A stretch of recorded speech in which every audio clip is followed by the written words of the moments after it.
Hello, friends, and welcome back to Stories About Entitled People. Today we have 3 brand new stories, starting with a short one to warm you up. But before we begin, don't forget to subscribe to our channel if you're new here and turn on notifications so you don't miss a new video every single day. Here we go.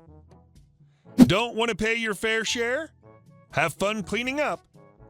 I own a rental house with a partition fence running around the whole yard. A few sections blew down in a windstorm last week, so my property management company sent me a quote for repairs, $1,600.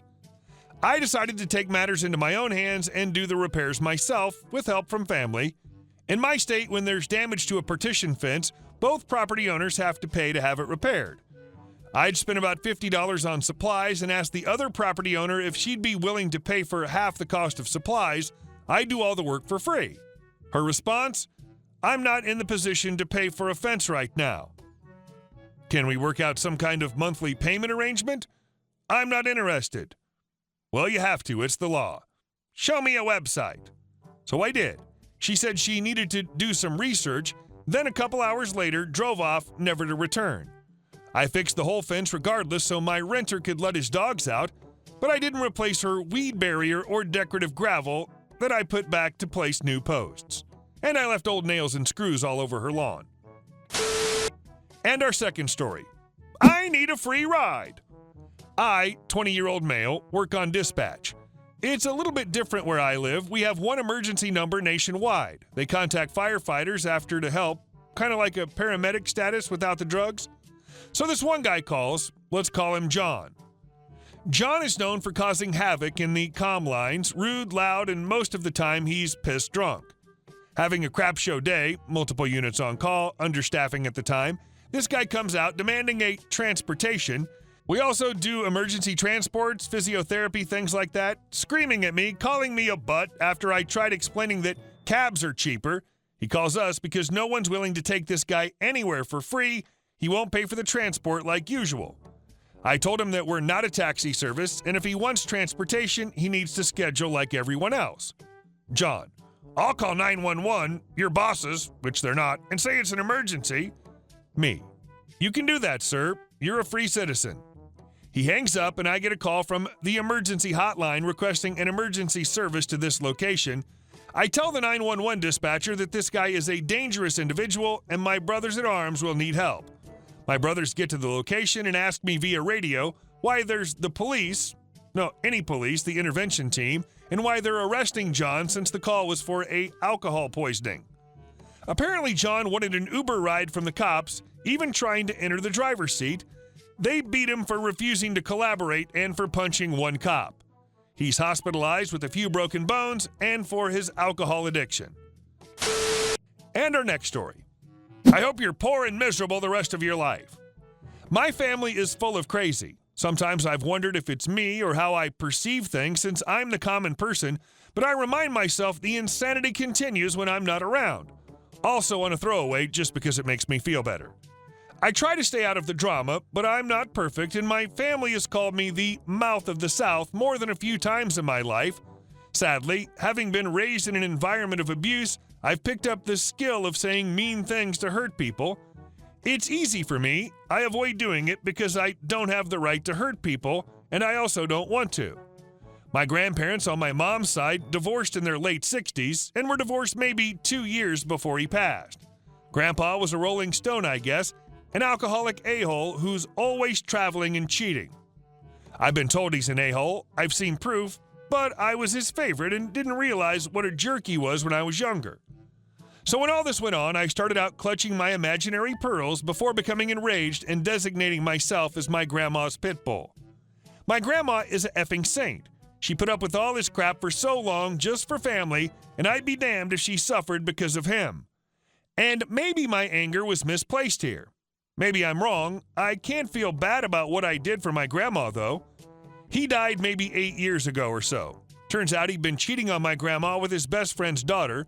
We'll call her, Truffle Butter, because I never bothered to learn or remember her name, and just call her random people's names or insults, LOL. It's the grossest thing I can think of. Like her. And she's my mom's age.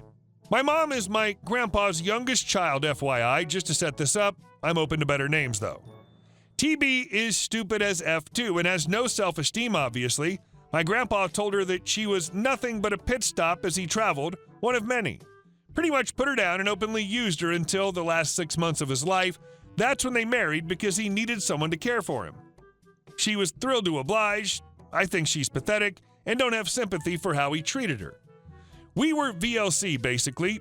His choosing because he wanted to be alone and drunk. I mean, he'd write me and sign it Uncle X. Yeah, not your niece. It was all the drinking that effed up his brain. He almost died once before and was in a nursing home because of it. We were honestly surprised he got better and had any brain functioning. He drank until the end, of course, but he was happy to have TB wait on him and drink his final days away. He was bedridden, I guess, from the looks of the mattress. No answer as to why he didn't go to a doctor. So here's why I hate TB, other than being a lifelong doormat and a stupid, easy, desperate, home-wrecking slut B. He may have been awful to her, but she was awful in her own right and claimed him like a prize. She's not much of a victim with the crap she pulls, too. When Grandpa died, she cremated him quickly because it was cheaper, F his actual family in any discussions, but wanted us to fund it.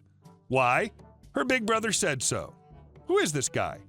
Expected us to dump his ashes on my cousin's grave, who passed from cancer in his 20s. Again, F what the family wants. Not only is it illegal, but F no. Cousin's dad hated my grandfather. That used to matter, but more on that later. Tried to sell us back his things. Again, her brother was leading the crap and she went along. Refused to give my grandma the one thing of his she'd asked for. Tried to act like she was going to claim his pension and military retirement because she's the wife. LOL, forget the woman married to him 40 years and was with him during those times. Didn't understand why we hated her and why my mom wouldn't be her BFF. Tried to force her way into our family. WTF. I guess she wanted to be stepmommy to people her age and older? Definitely wanted to co-matriarch with my grandma, LMAO. Started sleeping with him in her 20s and was a problem most of their marriage with her drama and crap. No to all of it. I told my mom to distract her. Now, maybe some of this is wrong, but I don't care. I keyed the cars. She never cared about my family and blamed his abuse on my grandma. F her. Her glasses and car keys went into the woods. I even sang Into the Woods like the musical when I did it. Okay, I'm petty and weird. Toothbrush went into her dirty crapper, and I mean the toilet. Then I had real fun. I took every single bit of paper, information, and financial records I could find. She specifically pointed and said, "Don't take those. I need them to file for his pensions." Again, F him and F her. TB had bragged about her plan to live in his house off his pension and never work again. It was like she was so happy and all her pain, loyalty to him, and waiting would pay off. She was taken care of. That's why they married. He loved her. We should be happy for and help her. LOL, no. It was so you could make medical decisions. Why he didn't bother with a will or anything? All empty promises he couldn't legally back up or give? Outside, she tried to intimidate/threaten my family with taking us to court to waste money over some BS. You know, because she had all those benefits to live on in her head? No, I told her there was a reason I was his favorite and that he and I are very similar. All lies, but if it's not family, I'm good at crap talking. My grandpa was a drunk, selfish, abusive piece of crap. For the record, I got between her and my uncle. She picked him to puff up and act like she would fight him because he was the weakest. Why was he so weak? Pancreatic cancer. So he was maybe 130 on a 6-foot frame. Long story short, my aunt and my mom had to physically hold me back as I threatened to beat her butt and enjoyed doing it just like he did, that I could not wait to hurt her. As a survivor of DV, I know how crappy this was. I feel crappy about my behavior, but I was raging and grieving and unable to handle everything that was being put on me at the time. I managed to get an arm free and took a swing at her face that barely didn't connect, but caused her to jump back, stumble, and fall on her fat butt. I tried to lunge on her. No dice. Stupid mom and aunt keeping me out of jail. TB was nearly falling over herself to run back in the house and call her brother for backup. She also threatened her church lady friends. Is this code for just no old lady gang? Because a lot of them use them. We packed up what we could, with my mom playing the OMG I'm so sorry I can't control my daughter. I don't know what's gotten into her. You're being so generous here act to keep her from checking our progress and what we took. Couple days later, I was talking to my mom at her work and my aunt had texted her earlier. TB was mad about my handiwork. LOL. I denied the king, saying I'd have carved the word whore had I keyed her cars. By the way, Mom had called her up to respond to the texts. Then the records. Ha! She got really quiet and said, I see you took everything. I can't file and have no money. I was relying on this to live. My mom said, being the other woman and stealing from their family doesn't pay so well, huh? And hung up on her. Yay. So my grandma got all the pension from his work and the military. First, they questioned her as to why she felt entitled and not TB. 40 years, 4 kids, and TB was a mistress and wife of only 6 months? Here you have to have at least a year to claim these benefits if there's more than one marriage. The military, you need to be married 10 years, I think? Either way longer than a 6-month sham marriage. Few months after Grandma had everything set up and wasn't scraping money together for bills now, TB thought she would tell Grandma to send her a copy of their divorce agreement. My sweet poor Grandma was about to send it before we told her, hell no. She got a lovely call from her favorite person, and I told her to go F herself.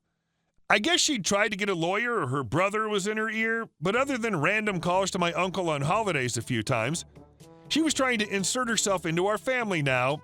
He was born again and was nice to her, but she didn't get far with him like she wanted. I hear she had to place an ad online and had to live with her brother and strangers to not be homeless. Good. She deserves the consequences of her crappy choices in life. Hey guys, thank you all for watching the video. I'll see you in the next one.